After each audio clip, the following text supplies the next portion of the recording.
You hear it all the time in life. You hear it all the time in sports. You look back a year and you say, "What a difference a year makes." In the world of sports, and in the world of where we live, right here in the locker room, number one source for Texans digital content. I'm Landry Locker, aka the King of Localizing, right here on YouTube. Uh, Difference in what the Texans as an organization are right now compared to a year ago, and how people look at them, pretty insane. The difference in how we look at CJ Stroud, even more insane. Let's talk about it in another edition of the Locker Room. Yeah. Yeah. It's the Locker Room on YouTube. You know what it is. Let's get it. The vibes in Houston and the vibes with Houston football, if you wanted to go back and point to one moment, you go back to the draft of 2023 when there was just an array of excitement when the Texans landed both CJ Stroud and Will Anderson. Now, that excitement, I don't even think the most optimistic of optimistic people, unless you just cashed in and made a ton of money off of it. I don't think even the most optimistic person could envision the Texans being where they are right now, compared to where they were then, even when you kind of got the start of the excitement, which really you could go back to the hiring of D'Amico Ryans. I think people were excited about that as well. But there are five big differences in how we look at specifically CJ Stroud now compared to last year. And there's also been an interesting situation where one of the biggest question marks about CJ Stroud, leading up to the Texans selecting him, it's kind of transitioned into a different form of skepticism. Maybe not as bad, but I do find it interesting. We'll get into that. Be sure to subscribe, like, right along. First, though, let's hear from the man himself. Let's hear CJ Stroud talking about how he's feeling stepping on the field this year compared to last, and why he's being even more vocal than he's always been. Man, I don't just think I did it this year.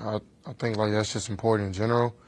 And you know, it's my job to hold guys accountable along with other guys. And you know, it's a ton of expectations. There's a ton of things that we want to do this year, that we should do this year, but you have to slow down and learn just how to execute one play at a time. And while all the pressure is on, like, how do you simplify, you know, excuse me, I'm sorry.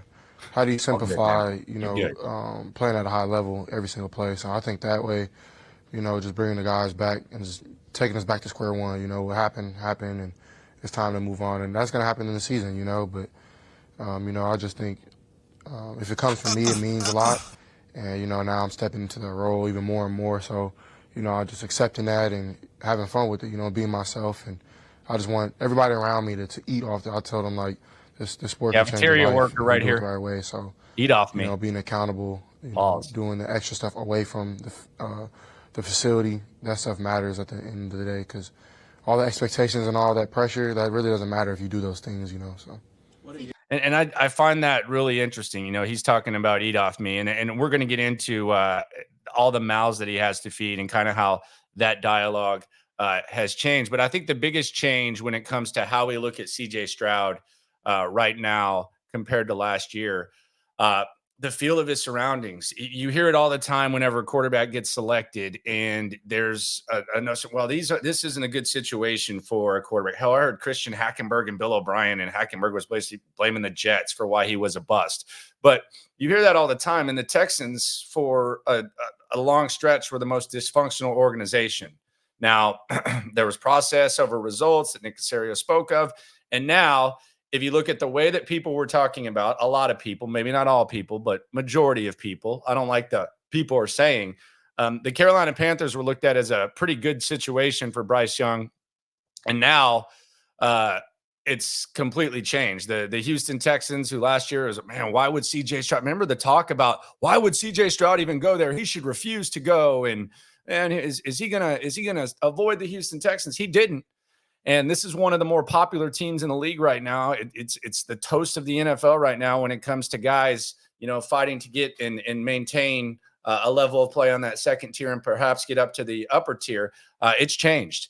And I don't look at this. I know you go on social media or you go on message boards. Private Facebook group, by the way, for this, the Locker Room, available on Facebook if you want to get in there. It's kind of like a little community.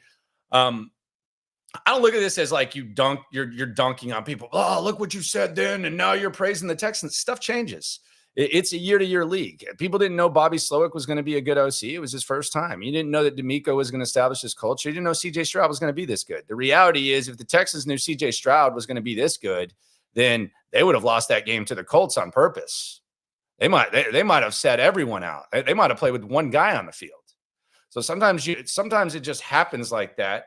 But it is one of the biggest changes, the way in which the Texans organization is spoke of, and how favorable the surroundings are now that everything's played out, as opposed to last year. Now, could we be going from one extreme to another?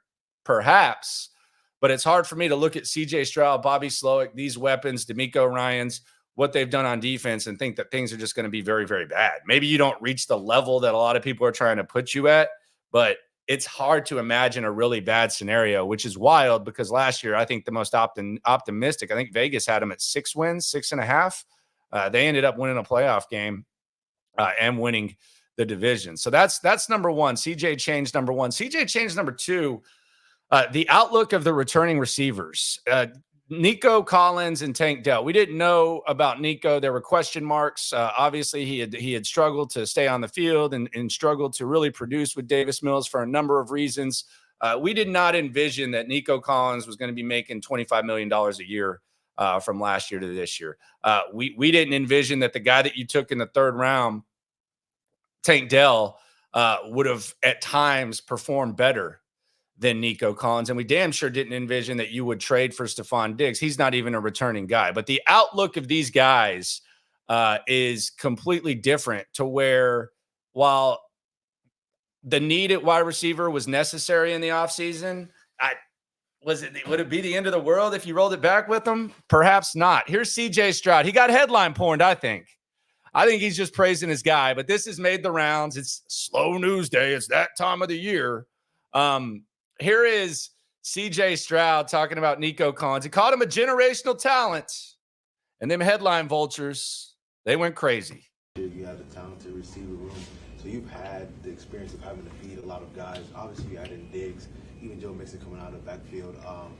How much would that experience from those, college and last year help you with being able to make sure that everybody's being fed the way they are, so you can have the best possible offense that you guys are capable of? Yeah, I mean, I don't think nothing changes. It's like I tell guys, because I get that question a lot from people just walking around just anywhere, at Astro game, whatever. And I'm like, man, it's football. If you're open, you get the ball. And my thing is, you got to pick your poison playing this. Like, who you going to double? Who you going to cater to? You got 5 dogs who are able to get the ball in each given play. So I think it's fine. I know Slow has done a great job of being more creative and has put different personnel packages out there, guys in different positions that going from inside to outside.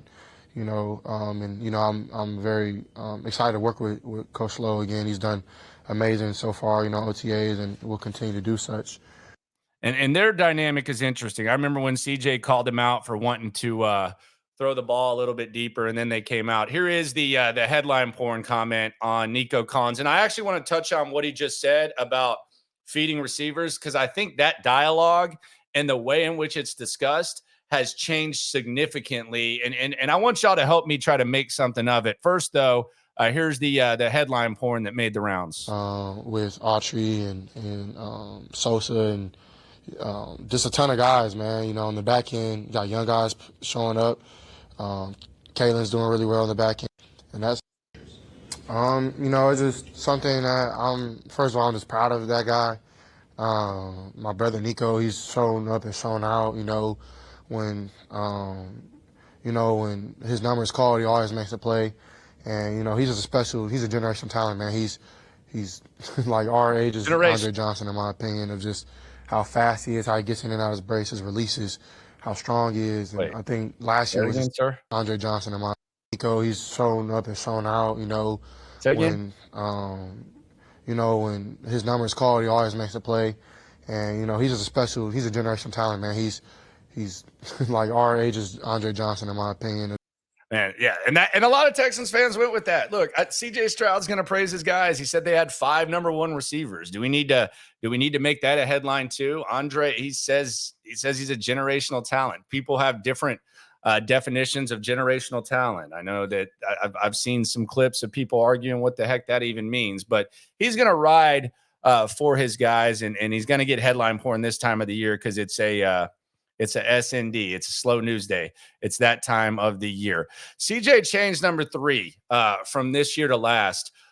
Bryce Young suddenly sucks. And I was a Bryce Young guy. I'll raise my hand. I was a Bryce Young guy. I thought Bryce Young was going to be good. I don't think he's as bad as people are making him out to be. I think it might be a little bit more difficult than perhaps was originally envisioned. But all of a sudden, CJ Stroud, he's that dude. Bryce Young sucks. What a difference a year makes. CJ changed number 4, the cafeteria worker dialogue. You just heard him talking about feeding guys. You heard him talking about going back to Ohio State, feeding a lot of receivers.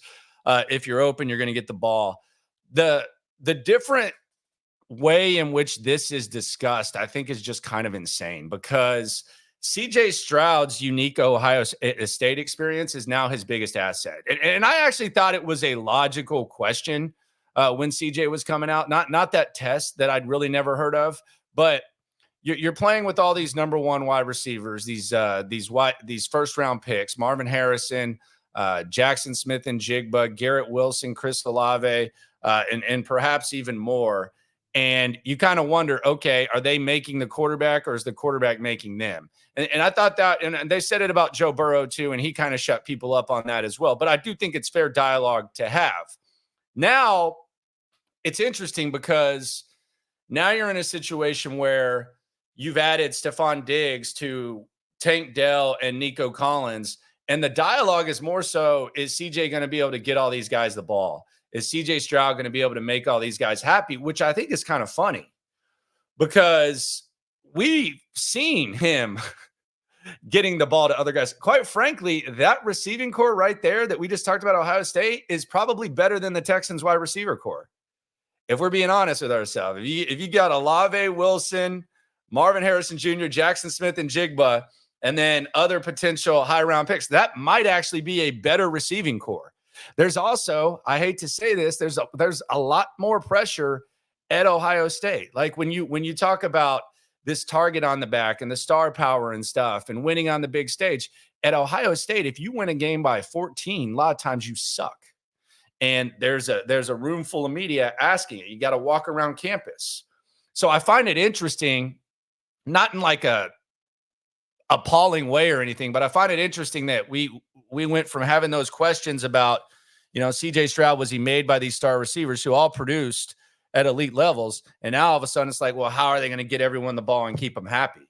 Have you ever seen a 5-star recruit at Ohio State? Have you ever seen the kind of love they get? Have you ever seen the kind of ego that can be built there? If CJ Stroud could maintain that, I think he can maintain Nico Collins, Tank Dell, Stefon Diggs. So I find it interesting the way that is being discussed. CJ changed number 5, the star power. When he walks into a room, he's that dude. At Radio Row at the Super Bowl, he was that dude. He was the guy that you look to. He's one of those guys that all the heads turn, whether it was people from New York, whether it's people from Boston, whatever. CJ Stroud has become a star. This isn't some guy who's trying to validate being selected number 2 overall instead of number 1. This isn't someone that's got an extra chip on his shoulder based on pre-draft dialogue. This isn't a guy that's going to what was considered before he got to one of the worst cultures in the NFL. It's changed. The star power is really, really high. And to go back to how we started this thing off, what a difference a year makes. Thanks for coming in the locker room. Be sure to subscribe, like, ride along. We're going to keep the daily videos going, 10:30 nightly stream, which we've been doing for over a year and a half. That's going to keep going. And then when the season starts, I'll be covering every practice. I'll be here and I'll have some other stuff going on as well. So keep riding with me. Always remember, when it comes to this Texan stuff, whether this year's the same, whether this year's different, no matter what, whether it's a slow news day, whether it's stacked, when it comes to this Texan stuff, we're all in it together. Thanks for coming through. Locker room, yeah, we in the locker room. Texas talk, yeah, you know what we about to do. Localize, every angle's what we really do. We the source, we the pulse of the city too.